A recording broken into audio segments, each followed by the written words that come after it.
brought you to the Priory? In my dream, I saw dragons and a spire of light that drove them off. You think we can defeat them? Do you really believe we can reclaim our world? Maybe, but there may be just too much that even time cannot erase. How far back does the history here go? Hundreds of years. In some cases, 1,000 or more. Written history spanning hundreds of years. It seems an inefficient way to pass on knowledge. What is going on with my hair here? This is really, really strange. We look like we've got an odd blue tint going on. I guess because we're out in the mountains. Welcome, welcome, guys. We're back.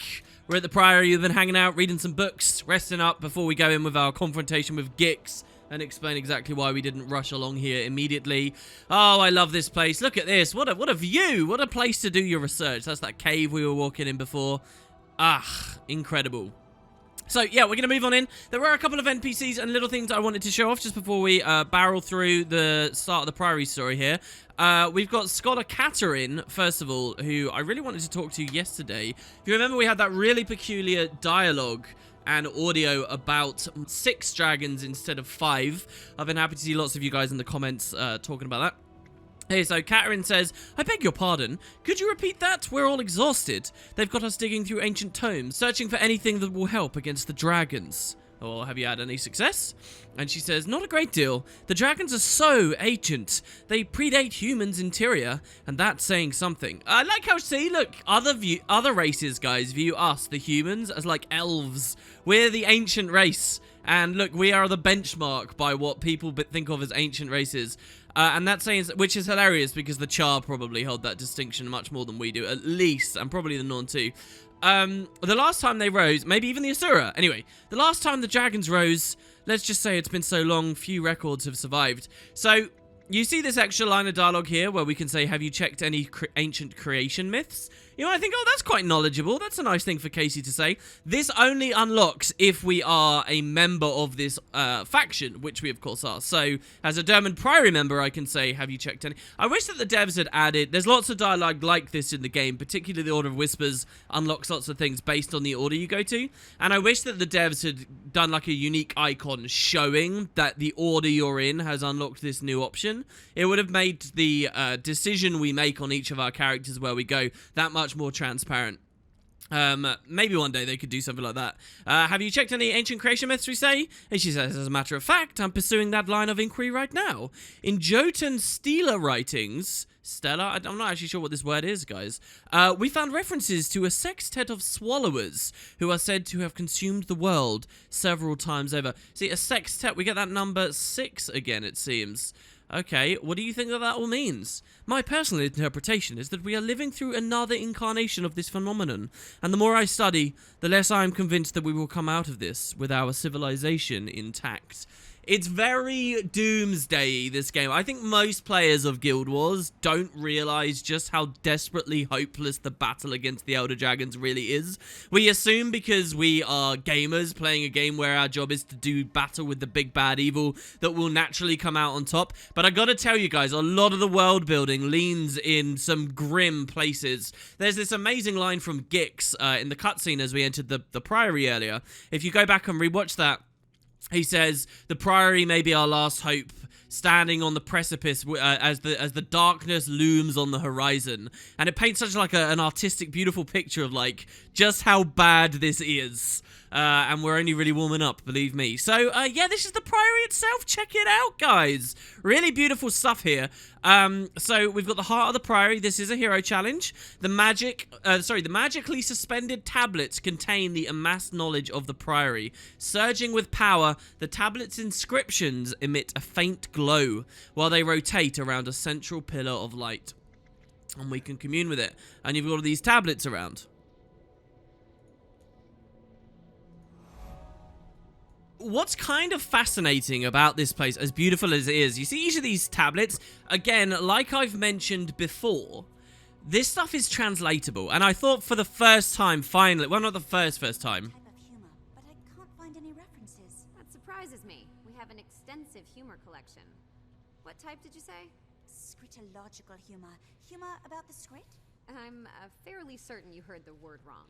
Oh my god, really? I did not know this dialogue existed. My goodness, Jesus. It would just be like these stuffy historians and people to like try and interpret and research humor. Come on, you don't do that with jokes. That kills the jokes. Anyway, before we get into a conversation with that person, the tablets, if you actually come to each corner of the room, you will see that there's a tablet in each one. So we've got this one here, and then you come over. This reminds me a lot of the Eye of the North, a Guild Wars 1 location. I'm yet to show off on the series, but believe me, on one of our trips to Lion's Arch, we will take a little detour and do that. But you got another one here, and we move around the room. So this is all translatable, seriously. There's 4 unique different tablets. Each has different writings from the Priory. Obviously, the bottom of these are broken somewhat, so we won't be able to get all the information. But of what is written here, I will do you guys the kindness of translating. So this is called the Char Rebellion. I believe this is the... No, this is the Fall of Ascalon, actually. This is the Fall of Ascalon. So this one says, history tells us that Ascalon City fell in the year 1090 after the Exodus. However, that date does not mark the end of the tale of Ascalon, but the beginning of an even darker chapter. Besieged by overwhelming Char forces, King Adalbern, last king of Ascalon, destroyed his sword, Magdea, thus unleashing the foe fire, which swept through the... And then it gets kind of hard to read after this point. I'm not quite sure what the words are after that, and people online haven't been able to translate much better. But there you go. So that's one talking a little bit about the fall of Ascalon. Moving over here, we do have another tablet. This one, I can usually tell what tablet is by looking at the title. So, like, I know that this word here is the, and then I'm not quite sure off the top of my head what this word is, but this one is definitely of. That's the again, so it's the something of the something. This is the rise of the dragons, okay? And so the full translation of this one is, never shall a full reckoning of the tales of the dragons be told by mere mortals, for the cycle of their awakenings date back past the time of the Giganticus Lupicus into the prehistory of our very world. The current rise of the dragons began almost 250 years ago in the far Shiver Peaks. Heroes of the time, Heroes of the time, that was us in the original game, guys. So, here we're hearing about an ancient race, the Giganticus Lupicus. So, way back in 2005, when this whole franchise started, when Guild Wars 1 Prophecies came out, before the idea of Elder Dragons or anything had ever entered the idea of the lore, before much of the world as we now know it was fleshed out, way back then in 2005, the devs did give some lore manuscripts with the physical purchased edition of the game, a booklet that you could pick up and read. And in that booklet, it had a timeline right back then in 2005. And it would show, you know, it had dates on the timeline relating to various events to do with the story of 250 years ago. But it kept going back and back and back and back. The earliest thing that was ever written on the timeline said 10,000 years ago, the last of the Giganticus Lupicus become extinct. So it's essentially Tyria's idea of dinosaurs. We don't know anything more about them, the Giganticus Lupicus. Were they one race? Were they a collection of races that we banned under this one umbrella term? But they are like the ultimate lore bomb mysterious thing, because we know about them from the timeline, but that's it. And, yeah, 10,000 years ago, they go extinct. As Guild Wars 2 comes out, they reveal that, wow, that's around the same time that the Elder Dragons were last awake, and the other 5 ancient races. So, we've never seen a Giganticus Lupicus. We've maybe seen the bodies of them strewn about, littered around the landscape of Tyria, but we don't exactly know. And, hey, who knows, by the end of Guild Wars 2, maybe we'll have some more information on that front. The Dermot Priory seem to have at least a little bit. We got another tablet here. This is the Char Rebellion. So, the story of Carla Scorchrazor and the Shaman cast has been told many times. Indeed, I've already told this on the LP. But this tablet continues to read, saying, most historians have studied the battle of the plains of Gogelheim and how Carla's female warriors, trained in secret for a generation or more, dealt a decisive blow to the Gold Legion. However, many often forget that the rebellion began some 40 years earlier, when Carla's grandfather, Pyre Fierceshot, that's either North Story, Guild Wars 1 players will recognize that. That's what that one says. And then finally we have this tablet over here. No, that one is a repeat of one we've already read, I think. I think that's the Fall of Ascalon again. So what's the final tablet? There is one more. What's this one here? Oh, I'm not sure, actually, guys. There is another tablet. Maybe it's only visible floating around up there or somewhere else in the prairie. But the last tablet here, we'll just look up at this majestic, crazy thing as I read it out for you. It's called Whence the Dwarves. And it reads as such. It says, few alive today can truly claim to have met or even seen a dwarf. And yet some 250 years ago, the Shiver Peaks fairly crawled with this deterministic and highly skilled race, both above and beneath the mountains, altered forever into beings of rock and stone by the gift of the great dwarf. The remainder of their days, and then it trails off and we don't get to read more. So a little bit more lore about the dwarves there. Of course, we know one dwarf. We haven't met him yet, but we've seen him in a cutscene. We've seen his lodgings nearby. One dwarf, Ogden Stonehealer, does seem to be hanging around here at the priory. All right, so what were you saying here? So much to tell you. She says, early pre-imperial era? What? That can't... Oh, I'm sorry. Did you need something? What are you working on, we say? Same as everyone else. The dragons, of course. It's obviously of critical importance that we find their weakness or some clue as to what's happening. What's your theory, we ask? And I think this is only because we're in Priory as well, maybe. She says, I'm quickly concluding that there's a natural order at work here. We can safely say that the dragons awoke before because they were asleep. Ergo, it's a cycle that's repeating itself. A cycle, we ask? And she says, yes, quite. You see it throughout nature. The forest fire destroys so that new life may sprout. I believe we've come to the end of an era. However, let's not forget the new life part. New life or old life surviving? It's purely conjecture, but I would predict a bit of both. Don't worry, Casey. You're a survivor. I'd bet my last gold piece on it. Let's hope we both are. Alright, so... oh, that person's got a mini raptor. They look very, very cool. So yeah, a ton of information about the dragons. I really like getting to know the Priory about this point in the story, because it's kind of like we need a lot of information about the dragons to get invested in fighting them, you know? And, well, I think we've wasted more than enough time now. Let's go see Gix. I do have stuff I want to talk to you guys about my gear, but, you know, we can spend hours in this game just wandering around in these places. Don't worry about Steward Gix. I'll handle him. He'll be mad for all of 3.5 seconds. I hope you're right, Siren. How are you doing, by the way? Oh, she doesn't even really want to talk to us. Okay, so we'll move on in and check it out. Here's Gix and Kecht with him once again. Freaking Asura in charge of this place. Of course they are. I love the shadows there. Look at how good that is. Hey, guys. You doing all right? Guys?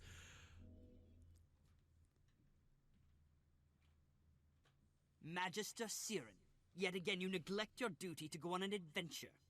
You're completely out of control, you blasted weed. You're very lucky my expedition team needed your help to get out of there. I'm going to go easy on you. This time. But if I ever find out that you ever risk another novice's life on one of your little curiosities, I'll prune your ears. Mark my words. Ah, our newcomer. I'm sorry for all the trouble. Siren is something of a firecracker. The novice did very well, Steward. Don't fuss. Look, we even recovered these unusual artifacts. Won't you translate the writing for us, Gix? Don't wheedle me, you leaf-addled reprobate. Why I tolerate him... Oh, my goodness. This is fascinating. Tell me, was anything missing from the cave? Yes, the dredge had taken a weapon from the cave. That's a wonderful guess. Guess something else, Gix. This is fun. By the cogs of creation, they took the Sanguinary blade. It's a legendary sword made of frozen blood. The weapon was lost when the stone summit dwarves vanished. A sword made of blood? What kind of blood could possibly be made into a weapon? The worst kind. Dragon blood. Magister, novice, you must find that blade and bring it safely to the Priory. We're on it, sir. You can count on us. These artifacts are amazing. The prince's name was Dagnar Stonepate, apparently, and he was tremendously famous. Oh my god, people might recognize that.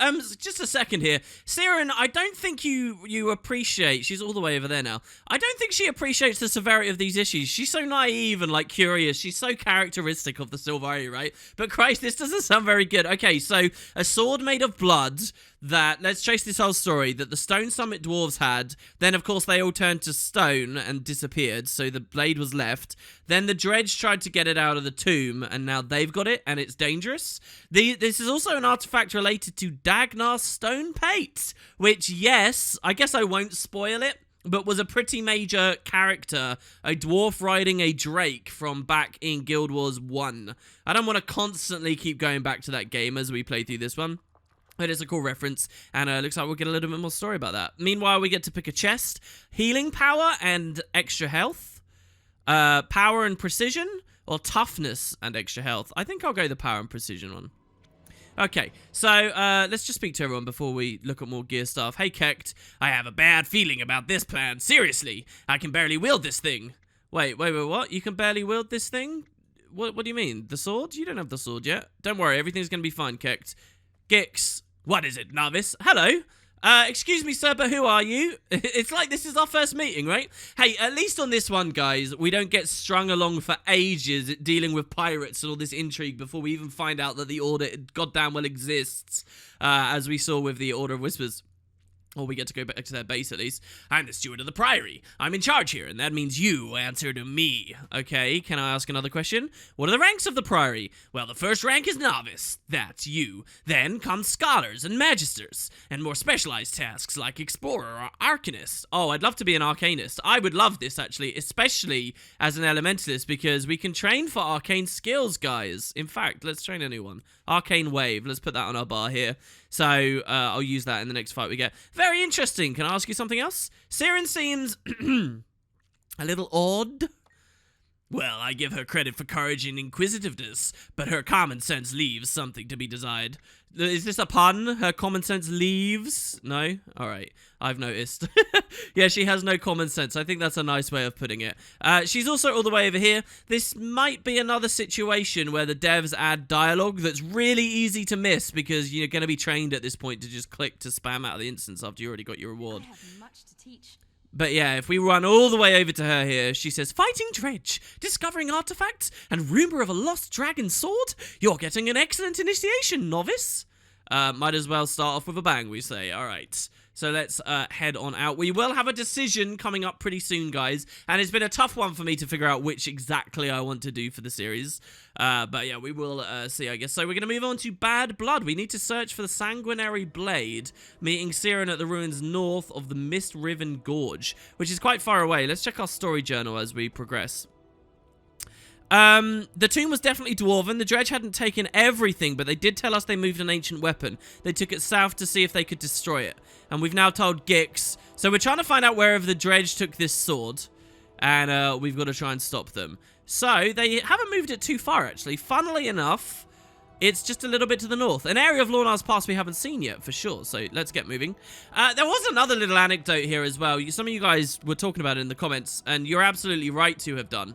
When Siren said in the last episode that it was just a little detour on the way to the Priory, and then it was clearly right past the Priory, that's because before Lion's Arch was destroyed and rebuilt, the cave we walked through never used to exist, and players were forced to go north and around, and then to the Priory, which took them a little bit, you know, it was less of a detour. But nowadays it's like much different. I suppose I could have done the really long old route, but it didn't go through my mind as I was going through there. It would be nice if we could always have old LA when we're at this part of the plot, but we do basically flip backwards and forwards in time depending on whether we're in a story instance or not.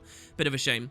So another thing about the Priory, by the way, I'm not sure how much opportunity I'll get to show you it, but underneath the Priory is a ton of stuff. It's in the mountains, so there's caves beneath. You see this cave complex slightly on our left here? That's that goes pretty deep. There's like trolls and worms and all kinds of nasty stuff down there. Maybe our adventures will take us there soon-ish, but it's more than likely it'll be much later that we go there. Wow, we're actually getting hit really hard. Let's summon the hounds so that if we go downstate, the hounds can kill the imps for us. Jesus Christ. Alright, we managed to deal with them. Alright, so we also are suffering from a problem here in the dredge are over there, but we can't get down too safely. Now, I could try to scale my way down, but let's try and actually walk the regular way. Here's a Flesh Reaver. Flesh Reavers were creatures only introduced right at the end of Guild Wars 1 in a dungeon where you got to see sort of how they were created, if I remember rightly, or how they came from the mists. And now you find them in all kinds of various locations in Guild Wars 2, 250 years later. Oh, it's mysterious meat. This pile of greasy, fermented meat isn't even attracting flies. Excuse me, I see lots of flies. But the flesh reavers must use it for something, it says. So, mysterious meat. Do you want to eat it? This strange fermented meat smells exotic. Maybe it's best not to think about where it came from. Nom nom nom nom nom. We learn a little bit more the power of Tyria as a flesh reaver comes to attack us here. So, arcane wave here. It's a blast of arcane energy that will always critically hit. And we can ground target anywhere. So, you see all of this green area? That's going to hit everyone in the area, and it's an explosion. So if I do it in a fire field, I get might from it. If I do it in a water field, it heals me, and it does big critical damage. So just like a supplement to all your other stuff. You'll notice on Ellie, a lot of the utility skills are a bit more simple in nature, and I think that's because you have so many weapon skills to occupy you most of the time anyway. That's with the exception of one special type of utility skill called Conjures, which we'll get to very soon as well. Christ, so let's do. I think we're getting down a little bit here. There's some scary Grawl that we don't necessarily want to fight. Some Arctidus, including a juvenile one here who's a little bit friendlier to us. And yeah, there you go. So we were up there before, and we've managed to climb down comfortably. It looks like there was another way through the cave too. I just hadn't noticed it. And the dredge. Oh, we're still quite high up, guys. Where are the dredge? The starburst is pretty nearby. It must be quite close, right? There it is. I guess there's a tomb near here.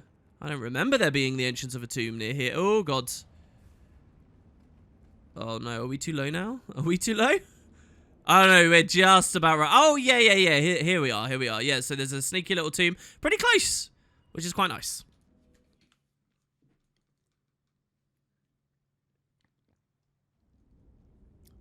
Just drinking some coffee there.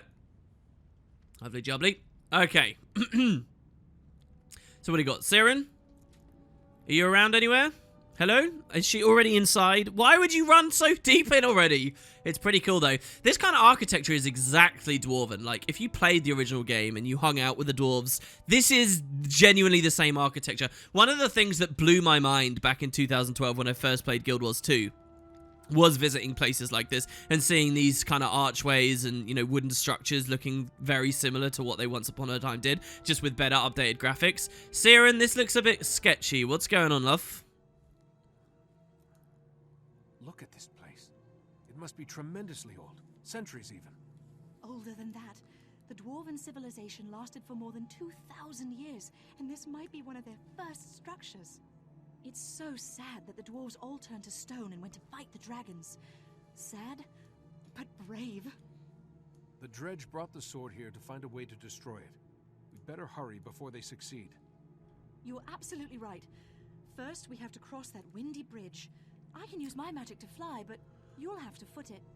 Those flags and the torches flutter when the wind rises, so watch them carefully. Use the walls for cover.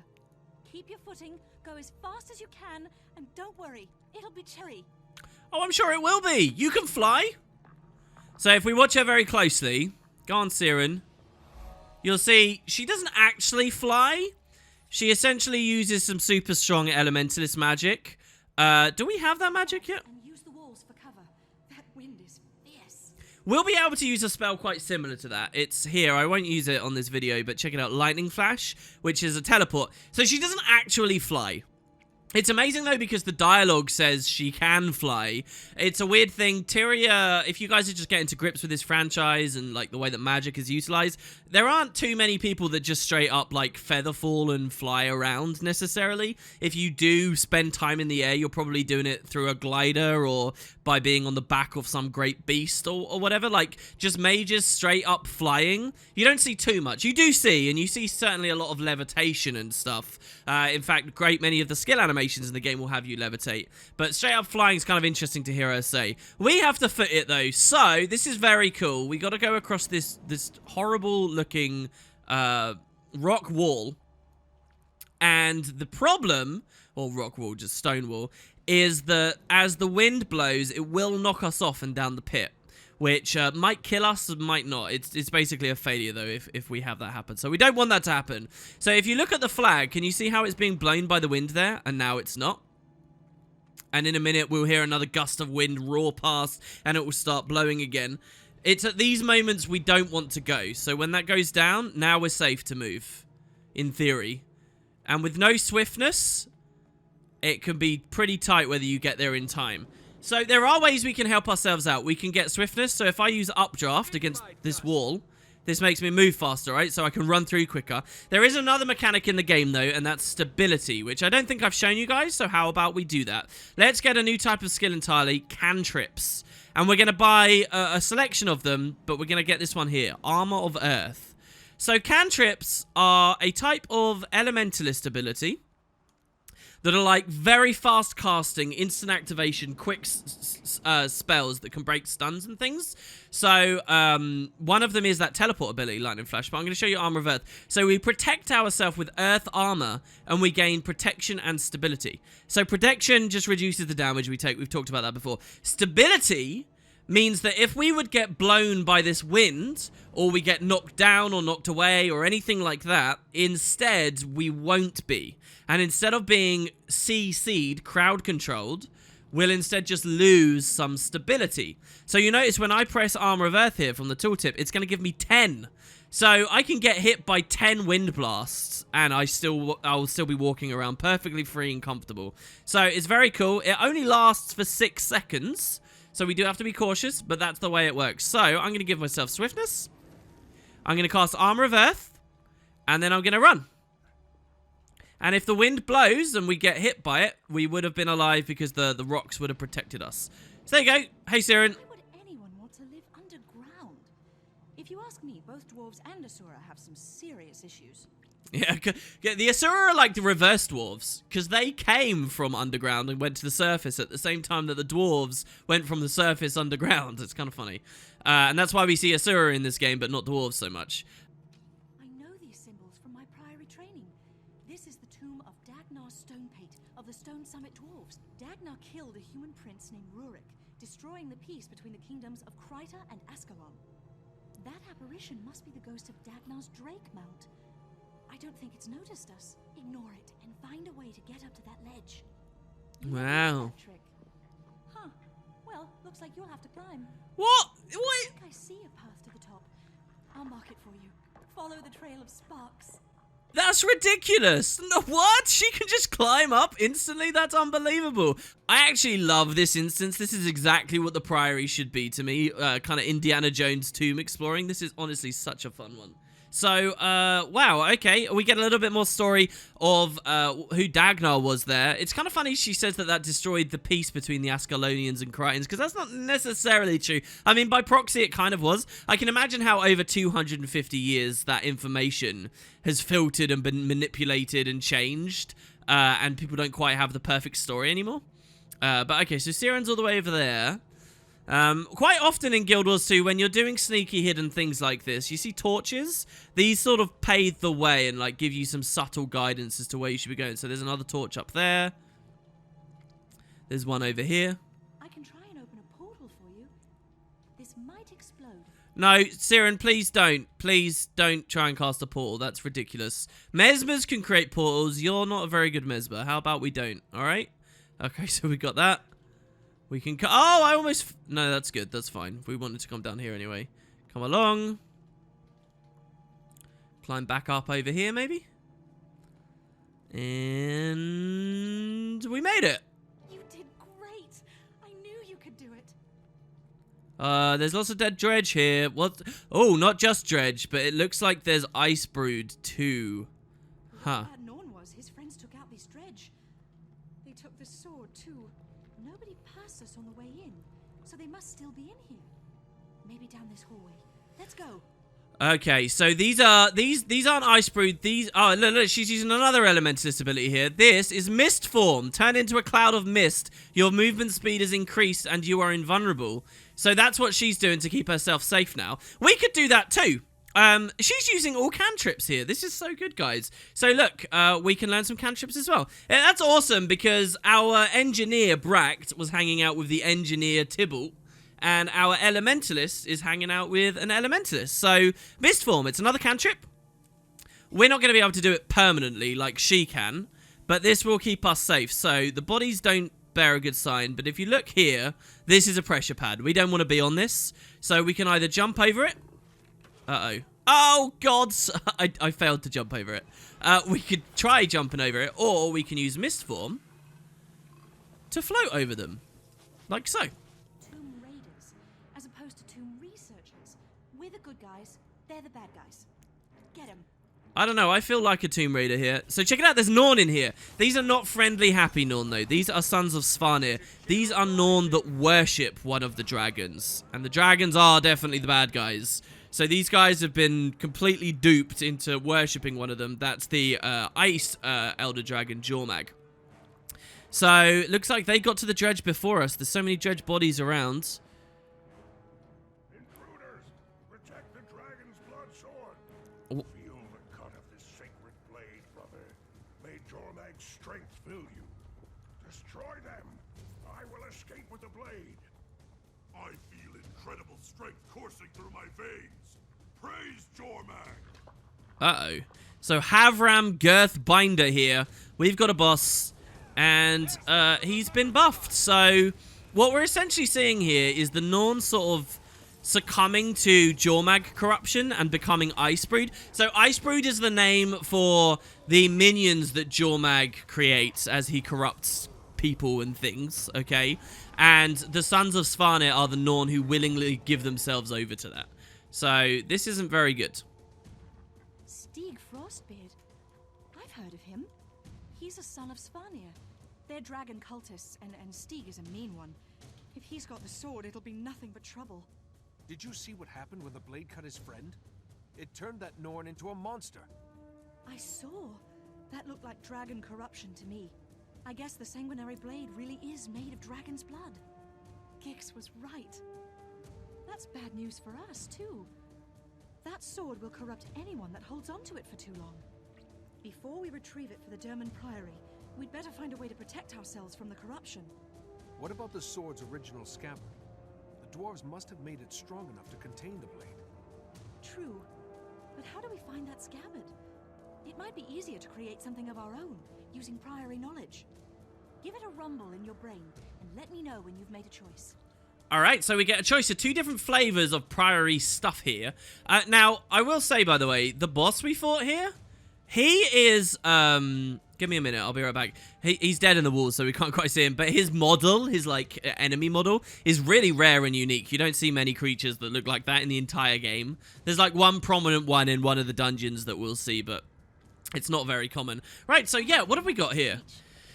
A nick from that sword turned Havram into a monster. So he cut himself before our eyes. He turned into that terrible thing. Clearly, if we get the sword, we can't just carry it around like a tree branch. Absolutely. So what kind of artifact could make it safe, Siren? A sword made from the blood of Jormag, the ice dragon. Seems that it's even more dangerous than we thought. We have to control it somehow, we say. What can we do? She says, the way I see it, we can either search for a dwarven relic to use, or we can craft one ourselves. How exciting. I'll let you decide. So these are both okay options. The decision to try and find the dwarven sheath, like what the Stone Summit used to use 250 years ago, when they had the sword in their possession. So if you notice here, the dwarves had it, then the dredge had it, now we've got the Sons of Svanir have it. Then you can actually do that. It takes you to a really beautiful area of Lornar's Pass that I adore, and I'm hoping we can go to a later date, because I'm going to pass it up to instead try and build something of our own with the Siren. This sounds pretty fun. So there may be something in the Priory's vaults we could use to build a containment device. You get loads of dialogue this, and it's just generally a really fun option.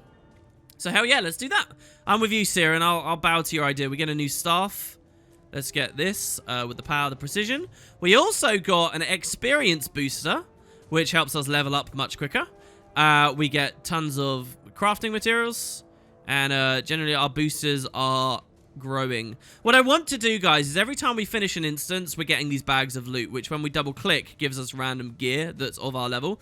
What I want to do is open a ton of this at some point and kit ourselves out with what we get out of it. But I guess we'll do that later. So, I think you're right, Siren. There you go. Let's get out of this horrible tomb. And thankfully, we can just click the button to leave the instance. And we don't have to worry too much about actually finding our way out past all of the wind and whatnot. And that guy is riding around on a giant bunny. So, where do we want to go? Back to the Priory? No, we want to go slightly south, actually, here of where we originally were at the cave. So we're going to meet Siren at the entrance to the Reaper's Gate. Well, cave. I said this is the original Dwarven tomb, and then we just went to another Dwarven tomb, and now we're going to a third area. This third area is extremely special. Shall I show you Lightning Flash? I'm going to show you Lightning Flash. Here, we've already learned it. It's another cantrip. So, it's 900 range. It does some damage where we cast it. We're going to become a bolt of lightning, and we're going to teleport to a new location. So you ready? Wherever I cast this, boom, we move straight over there instantly. And as long as you don't hit anyone, it doesn't put you in combat and you can keep moving. This skill is really fun to use. A lot of different classes in the game have teleports. Engineers don't. Warriors don't, but most classes have got some way of getting access to it. So I think this is the first one we've seen, and you're going to find all kinds of crazy different teleport abilities spread across the classes as we continue along. So yeah, I'm really happy to finally have this. That and Ride the Lightning. We can now become like a crazy lightning-y dude that goes mental and sort of charges through everything. But here you go. So this is Reaper's Gate. Like I said, this is a very special area because it existed as an Easter egg zone way back in GW1. All the references when you get to the Priory, it's kind of crazy, right? So let's head on in through here. Love that concept art.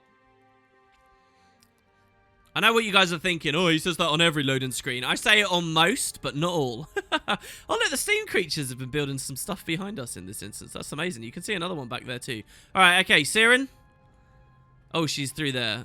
Scary looking grubs. I don't think they'll attack us if we don't attack them.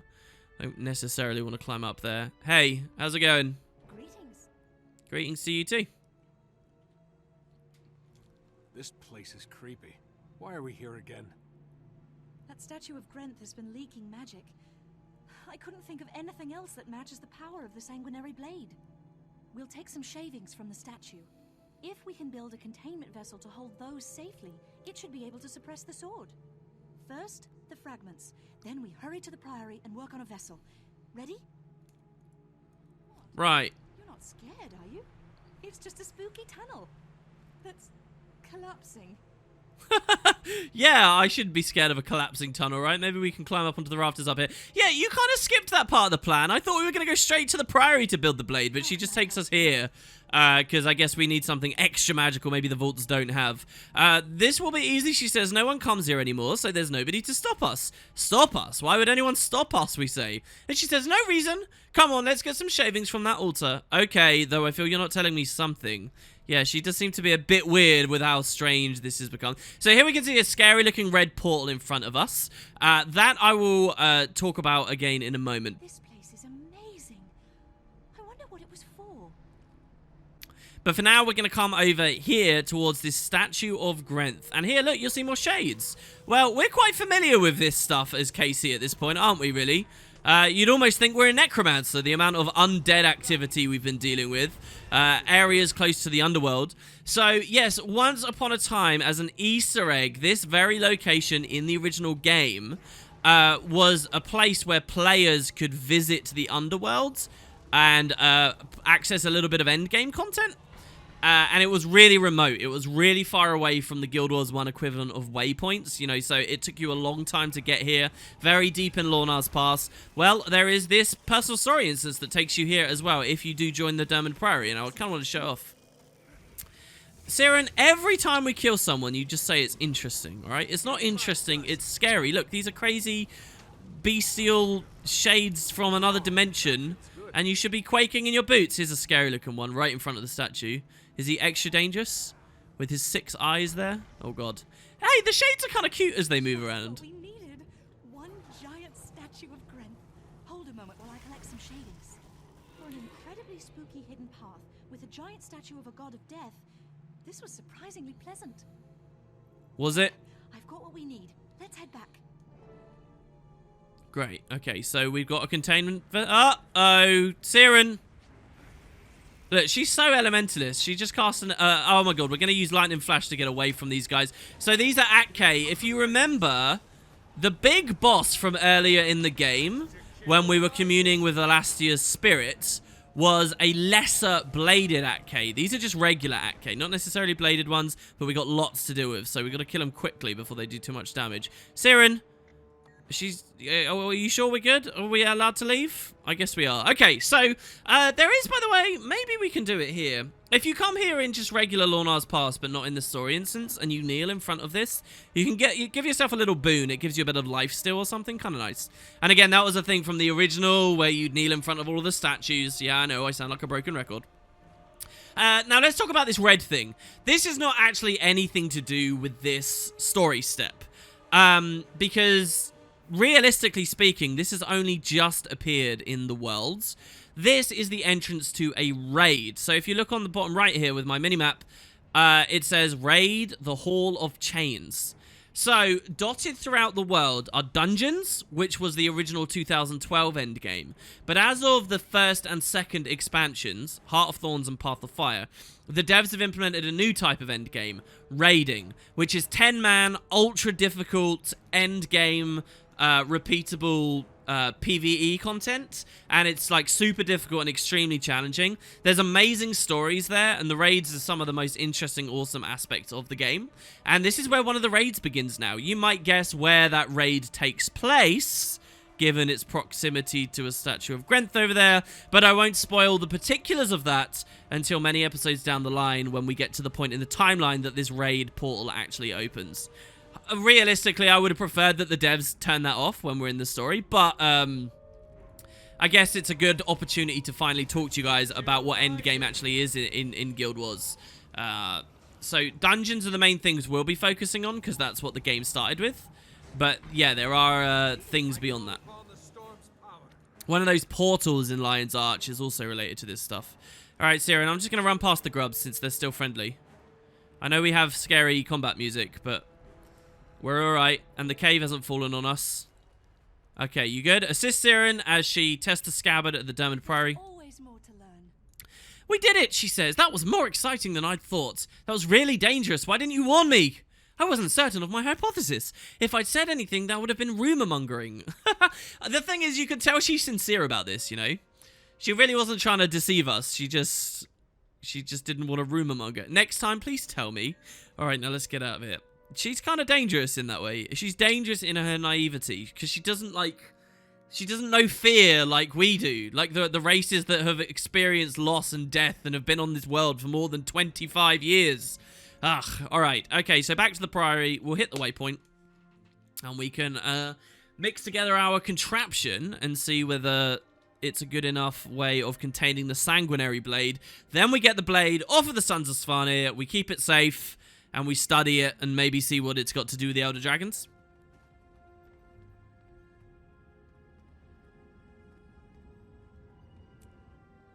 In we go. Alrighty then. I haven't pointed out, by the way, that the Priory icon is a key. It used to be that when you joined one of these orders, you would get that icon appear on your character select screen. But they've since updated it and you don't get to see that anymore.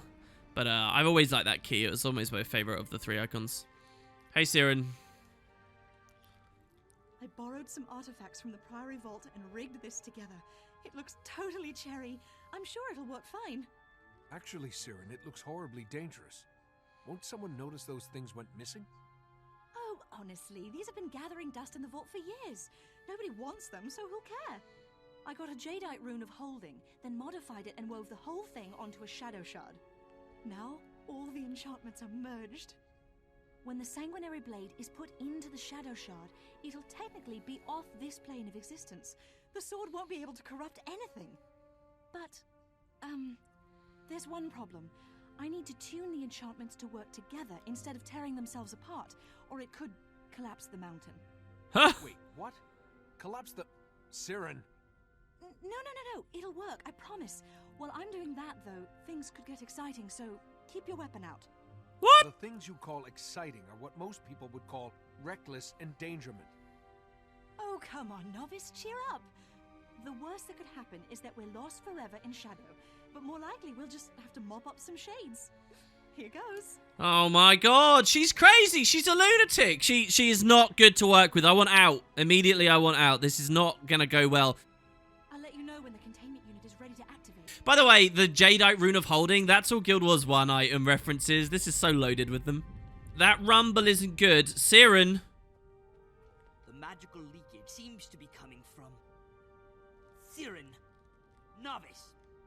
What are you two doing? Uh. That thing. I'll stop this. This thing is so cross-enchanted, it could power a spurious logic golem. But the theorems all made sense. Exactly. You can't apply sense with technology. You two, defend me while I desensify this mess. Wait, what? What? It makes sense, so it's broken? Oh, stop sounding so excited, Siren. Jesus Christ. These guys actually hit kind of hard. I hope Gix isn't going to be too annoyed with us. So yeah, this is one of the reasons I love this side of it, because you get to speak with Gix a little bit more. While if we took the other option, we actually wouldn't have got any of that with Gix there.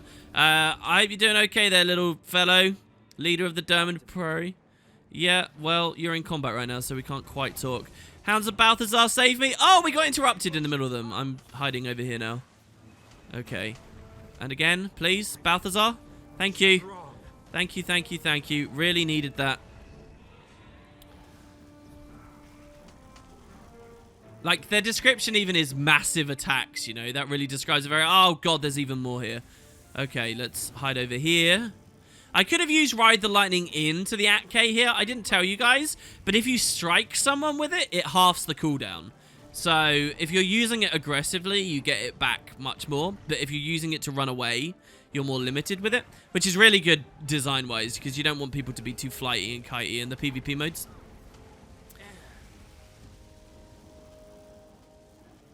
Okay, he's down. Those guys' description is charging attacks.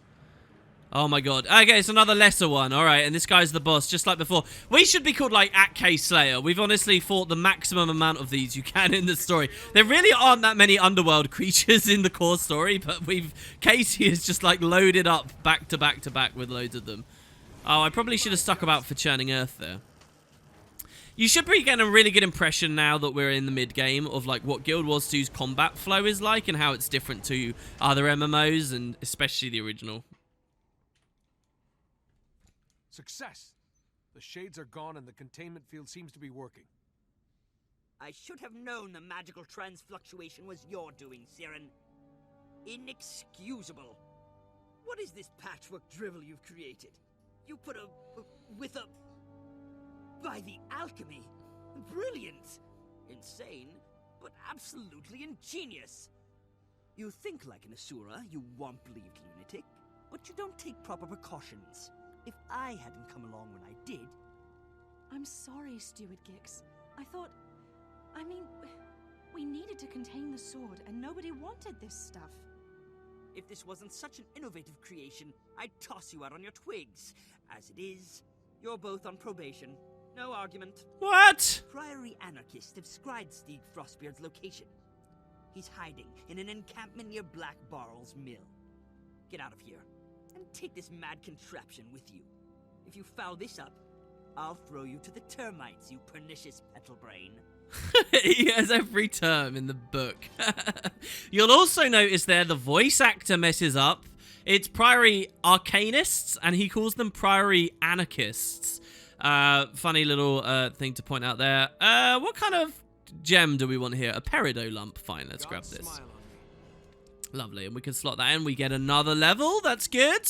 Get an Aqua Breather here. So this is one of the Citadel. They're all of the Citadel, sorry. So it's just the stats that are different. Let's go Power and Precision again. And we've unlocked minis on this character now as well. So Casey gets minis. Ooh, what mini do we want on Casey? I'll have to think about that. We should probably get something Priory related, right? Siren. Woo. I'm glad you were here. That was a little more chaotic than expected. Siren, you're a wild one. I really mean that. It's like, I tell you what, it really doesn't feel like Casey likes Siren much. I quite like her. Look at that. That looks like an Asuran blade sheath now. That's really cool. Gix, you did a good job. Not too much, man. Just wanted to say hi. Just wanted to get close. That's all. I mean, I'm showing my favoritism of which character I like more here, aren't I, guys? Just a little bit. Okay, so I guess we're on probation. Brilliant. I blame Siren for that. But we do still have this blade on the loose, so we'll have to be quite quickly traveling back out into the mountains. This time, I think a fair clip further south. Yeah, we will. Oh, we get to go to the really cool area. We're going on an adventure, guys. This is going to be the most south you've ever seen. Coming up very shortly, just at the start of the next part. So thanks, everyone. We'll be dealing with this and moving on to the later stretches. Cheers, guys. Thanks for watching. I'll see you next time.